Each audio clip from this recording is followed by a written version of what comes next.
વળી એ જ ગામ વડોદરામાં રાજકાજ કરનાર દક્ષિણી બ્રાહ્મણ નારૂપંત નાના હતા.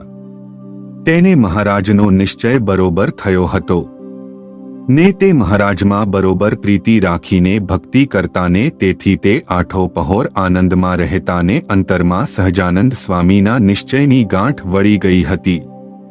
તેથી મહારાજ વિના સર્વેને અસત્ય જાણતાને પૂર્ણ પ્રીતિ રાખી ભજન કરતા.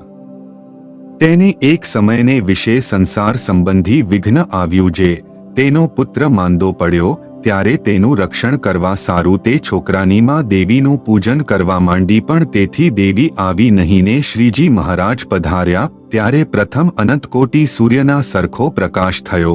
તેમાં મહારાજના તથા હજારો સંતના દર્શન થયા ને તે કહેવા લાગ્યા જે અમે તારા પુત્રને તેડવા આવ્યા છીએ ને તે કોટી ઉપાયે પણ રહેશે નહીં ને જો કોઈ ભૂત ભૈરવ કે દેવી ઉગારે તો તેનું સ્મરણ કરી લે.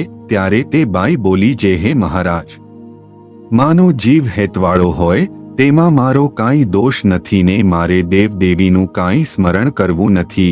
આપ સુખેથી તેડી જાઓ. ત્યારે સંતોએ કહ્યું હે મહારાજ આમને એક જ પુત્ર છે ને સંસારીને પુત્ર માને ધનમાં તો હેત હોય જ માટે તે પુત્રને જીવતો રાખી તેની માને સુખી રાખો. ત્યારે મહારાજ કહે ભલે તેને રાખી જાશું ને તેની પાડોશણના દીકરાને તેડી જાશું. એમ કહી પાડોશણના દીકરાને તેડી ચાલ્યા ને સર્વેને દર્શન આપ્યા જેથી સત્સંગી કુસંગી સર્વેને ખબર પડી. એવી રીતે પુરુષોત્તમ ભગવાન પરચો આપીને બીજા બાળકને તેડી ગયા ત્યારે નારૂપંતે મહારાજની કેટલીક સ્તુતિ પ્રાર્થના કરીને રાજી થયા.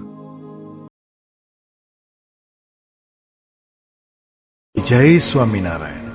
આ ચેનલનો મુખ્ય ઉદ્દેશ્ય ધર્મનો પ્રસાર કરવાનો છે તથા ભગવાન સ્વામિનારાયણની અલૌકિક લીલા અને સારા વિચારો લોકો સુધી પહોંચાડવાનો છે જે જીવનમાં શાંતિ અને સુખ તરફ દોરી જાય છે.